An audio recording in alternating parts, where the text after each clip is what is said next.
오늘 주신 말씀을 통해서 부름의 상을 향하여 달려가노라 제목을 가지고 함께 말씀 나누겠습니다. 피자헛을 통해서 성공했던 성심재 회장의 이야기입니다. 이분이 쓴 책 가운데에 일하는 자세의 중요성에 대해서 강조하는 그러한 책이 있는데요. 그는 일하는 자세에 대해서 얼마나 중요한가, 자세가 얼마나 중요한가에 대해서 그 책에서 이렇게 말하고 있습니다. 저는 그동안 수많은 아르바이트 학생들을 써봤습니다.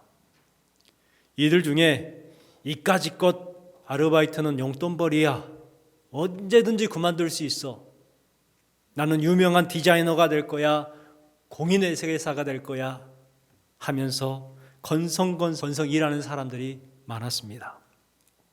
그런데 그들 중에 단 한 명도 유명한 디자이너가 되거나 공인회계사가 된 것을 본 적이 없습니다.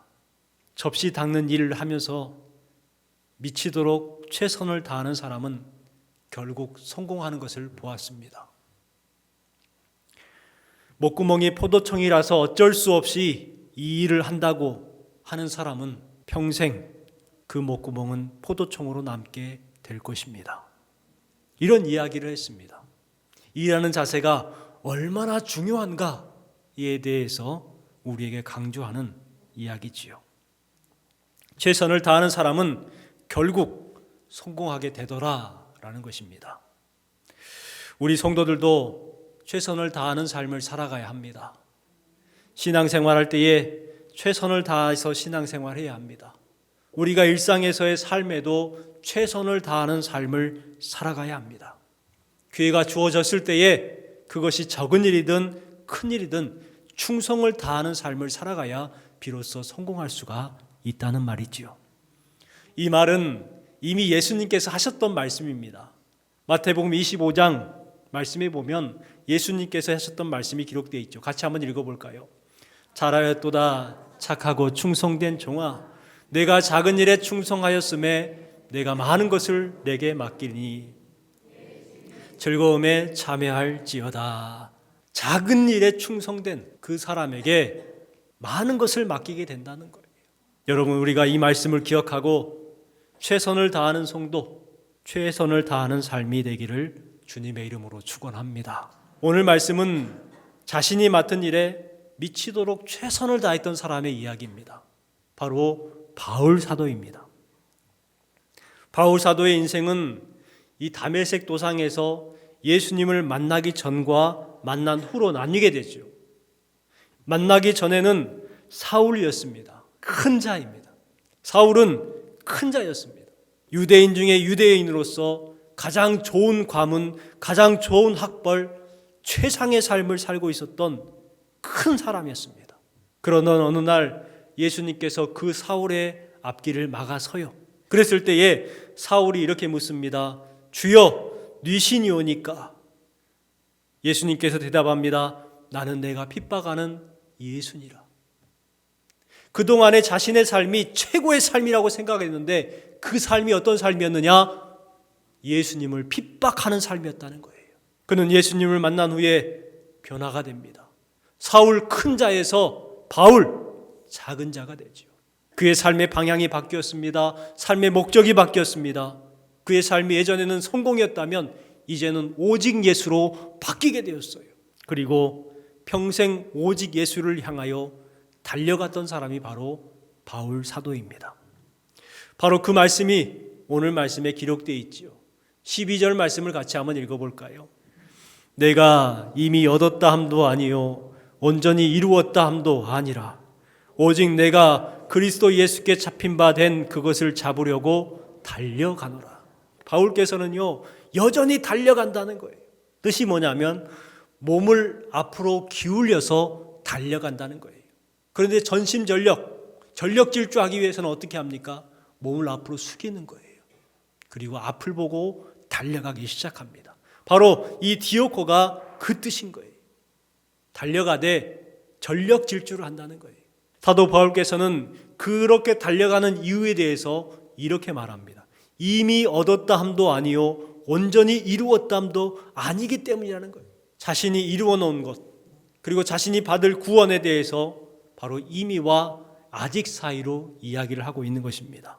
여러분, 우리 성도들은 이미와 아직 사이에 있습니다. 우리에게 온전하게 구원의 은혜, 부활의 은총을 허락해 주셨지만, 구원을 받았지만 아직은 완성된 상태가 아니기 때문에 우리는 그 완성을 향해 가는 여정에 있다는 거예요. 이단 중에 대표적인 구원파라는 이단이 있습니다. 그들은 두 가지를 주장하죠. 구원파에만 구원이 있다고 말을 합니다. 그래서 일반 교회에서 구원을 얻었습니다, 이 말에 대해서 부정한다는 거예요. 와서 다시 구원을 받아야 된다는 것입니다. 당신 언제 구원받았습니까? 몇 일 날 몇 시 몇 초에 저는 구원받았습니다, 이렇게 있어야 된다는 거예요. 구원받은 후에는 어떠한 죄를 지어도 죄가 안 된다라고 이야기를 합니다. 구원을 받았기 때문에 무슨 죄를 지어도 구원을 받는다는 거예요. 성경에 전혀 맞지 않는 말들을 주장하고 있는 것이죠. 우리 성도들은 이단의 말이 아니라 성경의 말씀을 의지하여서 구원을 이룰 때까지 달려가는 성도가 되어야 될 줄 믿습니다.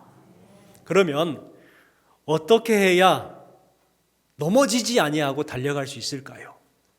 오늘 사도 바울의 말씀을 통해서 한번 생각해 보도록 하겠습니다.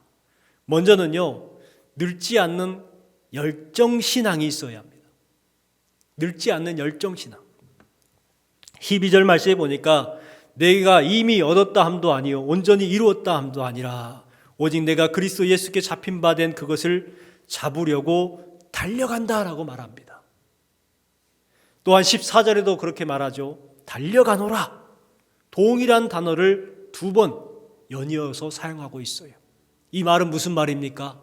달려가는데 쉬지 아니하고 달려가겠다는 거예요. 당시 바울께서는 나이가 많으셨습니다. 어려운 일도 많았고 특별히 감옥에 갇혀 있었습니다. 그런데요, 그러한 상황 가운데서 그는 신앙 열정이 꺼지지 않았다는 거예요. 그렇습니다. 구원의 은혜를 아는 성도들은 어슬렁어슬렁 신앙생활하지 않습니다.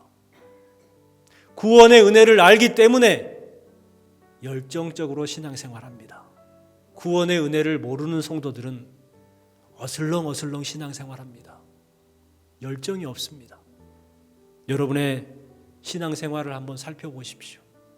내가 어떻게 신앙생활하고 있는가?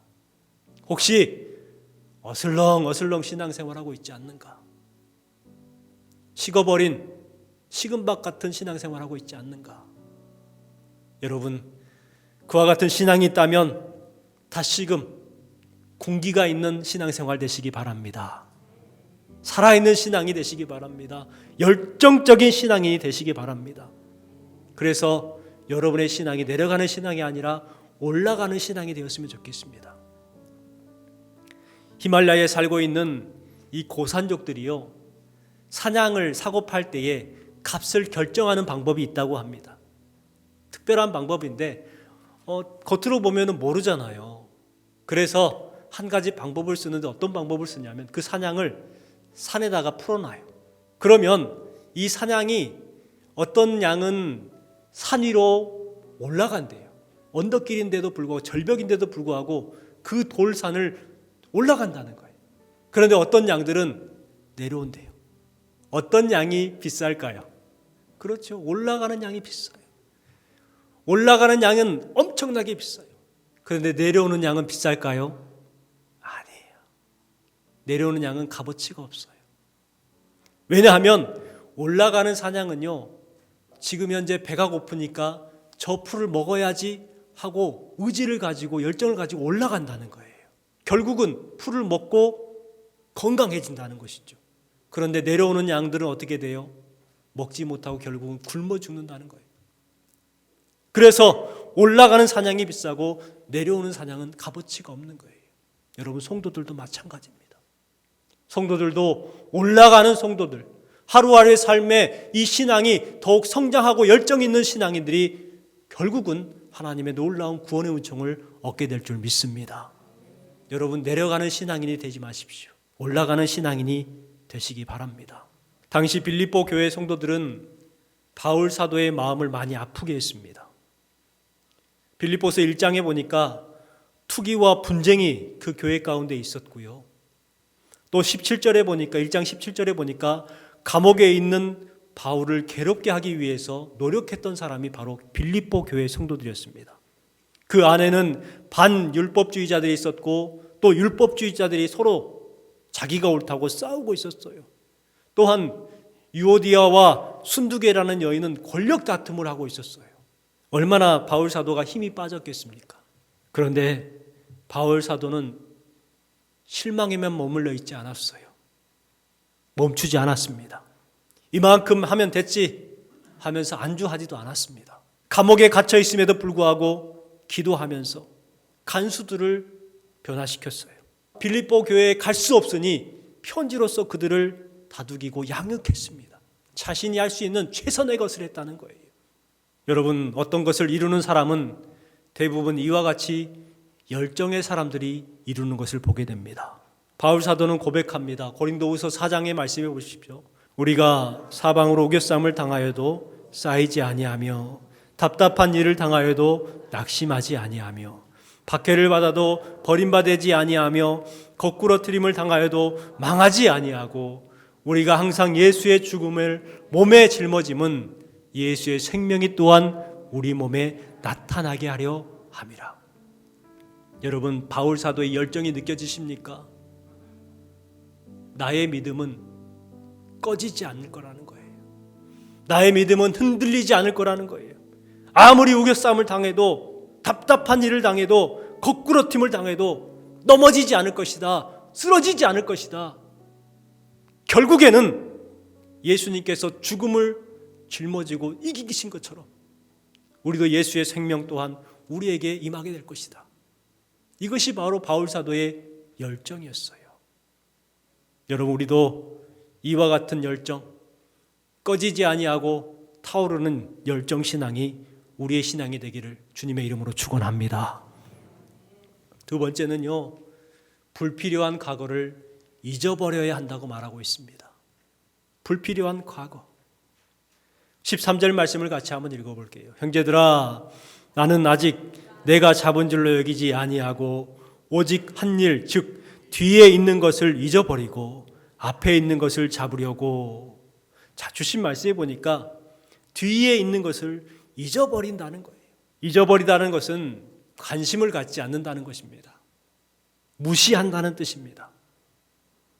여러분 잘 알듯이 달리면서 뒤를 쳐다보면 어떻게 될까요? 달리면서 뒤를 쳐다보면 100이면 100 넘어지게 되어 있는 거예요. 그런데 우리 성도들이 자꾸 뒤를 봐요. 그러다가 넘어지는 성도가 많이 있습니다. 지나온 과거에 잘했던 일들이 있을 거예요. 잘했던 일도 있을 뿐만 아니라 잘못했던 일도 있을 거예요. 과거에 잘했던 것에 집착을 하면 그것이 자랑이 됩니다. 교만하게 됩니다. 그래서 왕년병에 걸리는 것이죠. 또 과거에 잘못된 것에 집착을 하면 그것이 족쇄가 돼요. 일을 못하게 만들어요. 우울증에 걸리게 되죠. 그래서 사도 바울께서는 뒤에 있는 것을 잊어버리라고 말씀하고 있지요. 매우 중요한 말씀입니다. 여러분, 과거에 매어 살지 마시고 앞으로 나아가는 성도가 되시기를 주님의 이름으로 축원합니다. 마지막으로는요, 14절 말씀에 보니까 표대를 향하여 그리스도 예수 안에서 하나님이 위에서 부르신 부름의 상을 위하여 달려가노라. 사도 바울께서는 말씀합니다. 우리가 어떻게 가야 됩니까? 어디로 가야 됩니까? 할 때 대부분 이 표대라고 말합니다. 표대는 목적이죠. 표적을 말합니다. 그러면 우리 그리스도인들의 이 표대는 무엇일까요? 그리스도인들의 목표, 그 표적은 뭘까요? 바로 14절 하반절에 기록되어 있듯이 부름의 상을 위하여서 달려간다라고 기록하고 있습니다. 그렇다면 우리의 표대 곧 목표는 뭐냐? 부름의 상을 얻기 위해서 나아가는 거예요. 우리가 살아가다 보면 많은 어려움이 있고 힘듦이 있습니다. 그런데 무엇인가 얻을 수 있고 이룰 수 있는 것이 있다면 그 어려움들을 감당해 나가죠. 가시밭길을 걸을 수도 있고 바싹 말라버린 그 들판을 걸어야 할 때도 있지만 결국은 그것이 있기 때문에 한 걸음 한 걸음 앞으로 나아갈 수가 있는 거예요. 우리 성도들에게는 무엇이 있다고요? 바로 부름의 상이 있다고 말씀하고 있습니다. 이와 같은 목표를 향해서 나아간다는 건 매우 중요합니다. 처마에서 떨어지는 물방울이 바위를 뚫는다 라는 말이 있습니다. 한 방울 한 방울의 물이 무슨 힘이 있겠어요. 하지만 계속해서 떨어지다 보면 결국은 바위가 뚫린다는 거예요. 바닷가에 보면은 자갈들이 있는데 자갈들이 매끄럽고 보드랍게 되어 있는 자갈들이 있습니다. 누가 만들었을까요? 파도가 만들었습니다. 여러분, 한두 번 치는 파도가 무슨 힘이 있겠어요? 하지만 계속해서 하다 보니까 결국은 어떻게 돼요? 모났던 거칠던 자갈들이 저렇게 보드랍게 깎여 나가는 거예요. 이 표대를 향하여 목표에 집중해서 나아가다 보면 결국은 하나님께서 예비해 놓으신 부름의 상을 얻게 될 줄 믿습니다. 스테븐 더글라스라는 사람이 쓴 책, 그리스도인의 자기관리라는 이 책이 있어요. 이 책에 보면 재미있는 이야기가 하나 있습니다. 어떤 농부가 밭을 갈기 위해서 트랙터를 운전하고 들판으로 나갔습니다. 그런데 가다 보니까 기름이 떨어진 거예요. 그래서 트랙터가 멈춰버렸습니다. 어쩔 수 없이 트랙터를 길에다 세워놓고 기름통을 들고 주유소에 가기 시작했어요. 주유소를 한참 이제 가다 보니까 중간에 돼지 사료집이 있는 거예요. 내가 사료를 안 줬구나 하고 기름통을 내려놓고 사료집에 가가지고 사료를 사려고 합니다. 그런데 이 사료집에 가니까 감자에 싹이 나고 있는 거예요. 감자에 싹이 나서 씨감자가 그러잖아요. 씨감자. 내가 지금 밭에 감자를 심어야 되는데 하고 그 씨감자를 샀어요. 사가지고 들고 이제 집으로 옵니다. 집을 앞에 오다 보니까 장작이 있는 거예요. 장작을 보니까 생각이 났어요. 어젯밤에 집사람이 장작 좀 갖다 주라고 했는데 내가 안 갖다 줬구나 하고 씨감자를 내려놓고 장작을 듭니다. 그 마당으로 가니까 마당에서 닭들이 막 지나가요. 근데 닭 한 마리가 그 다리를 쩔뚝쩔뚝 하면서 갑니다. 저 닭이 왜 그러지? 하고 장작을 내려놓고 그 닭을 쫓아갔어요. 그 닭이 지붕으로 올라가 버립니다. 그리고 하늘을 쳐다봤어요. 그러니까 해가 저물었어요. 이 사람이 하루 종일 뭐 했어요? 한 게 아무것도 없어요. 여러분, 목표가 이렇게 중요한 거예요. 목표 없이 이거 했다 저거 했다 하면은 결국 아무것도 이루지 못한 인생이 되는 거예요. 여러분, 세상 일에 분주하고 이것저것 하려고 하다 보면 아무것도 이루지 못하지만 오늘 주신 목표, 그 표대를 향해서 나아가는 부름의 상을 받기 위해서 한 걸음 한 걸음 전진하다 보면 결국 하나님께서 예비해 놓으신 큰 상급을 받게 될 줄 믿습니다. 창세기 15장 1절 말씀에 이와 같이 말을 해요. 아브라함아, 두려워하지 말라. 나는 내 방패요 너의 지극히 큰 상급이니라. 크다는 거예요. 여러분, 작은 상 받지 마시고 큰 상을 받으시기 바랍니다. 또한 마태복음 5장 11절 말씀에 예수님께서 이렇게 말씀합니다. 나로 말미암아 너희를 욕하고 박해하고 거짓으로 너희를 거슬러 모든 악한 말을 할 때에는 너희에게 복이 있나니 기뻐하고 즐거워하라. 하늘에서 너희 상이 큼이라. 기뻐하시기 바랍니다. 즐거워하시기 바랍니다. 왜냐하면 하늘에서 받을 복이 크기 때문이에요. 또한 디모데후서에 보면 의의 면류관이 예비되어 있다고 말씀하고, 야고보서 1장 12절 말씀에 보면 생명의 면류관이 예비되어 있다 말씀하고, 베드로전서 5장 4절 말씀에 보면 영광의 면류관이 예비되어 있다 말씀하고 있습니다. 여러분, 이것을 향하여 달려가시기 바랍니다. 그러면 결국은 부름의 상을 받게 되는 거예요. 여러분, 100m 달리기 선수를 보신 적 있으세요? 텔레비전 요즘에 카메라가 워낙 발달했기 때문에 그들의 표정과 근육, 움직임들을 다 볼 수가 있어요. 어떻게 달려갑니까? 주변을 두리번 합니까? 어슬렁 갑니까? 아니에요. 있는 온 힘을 다해서 결승선을 향해서 전력 질주하는 거예요. 그리고 결국 결승선에 다다릅니다. 여러분, 우리 성도들은 이와 같이 결승선을 향하여 전력 질주하는 성도의 삶이 되었으면 좋겠습니다. 여러분, 주신 말씀을 기억하시고 부름의 상을 얻기 위해서 최선을 다하시기 바랍니다. 여러분의 신앙이 꺼져가는, 내려가는 신앙이 아니라 훨훨 타오르는 열정 신앙이 되시기 바랍니다. 그리함을 통해서 부름의 상을 받고 복을 받는 저와 여러분 되시기를 주님의 이름으로 축원합니다.